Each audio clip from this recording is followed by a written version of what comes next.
প্রতিষ্ঠিত করার কথা বলেছে, তারা তাদের উপর নির্যাতন, নিপীড়ন, অত্যাচার চালিয়ে তাদেরকে দমিয়ে দিতে চেয়েছে।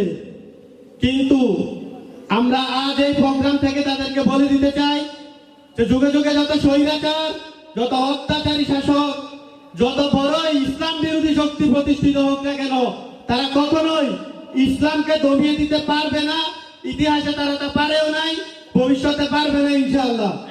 সম্মানিত উপস্থিতি, এই যে 24 গণ অভ্যুত্থানের মধ্য দিয়ে, ছাত্র জনতার ত্যাগ ও তিতিক্ষার মধ্য দিয়ে আমরা যেই স্বাধীন বাংলাদেশ পেয়েছি, আগামীতে এই বাংলাদেশে একটি ইসলামী রাষ্ট্র প্রতিষ্ঠা করার জন্য, মানুষের মুক্তি, স্বাধীনতা জন্য আমরা আগামীতে ইসলামপন্থী দলগুলোকে সর্বোচ্চ সহযোগিতা করব। প্রয়োজনে আমরা আমাদের জীবন দিয়ে হলেও আগামীতে দেশে ইসলাম প্রতিষ্ঠা করব। সকলের নিকট এই আশাবাদ ব্যক্ত রেখে আমি আমার সংক্ষিপ্ত বক্তব্য শেষ করছি। আসসালামু আলাইকুম।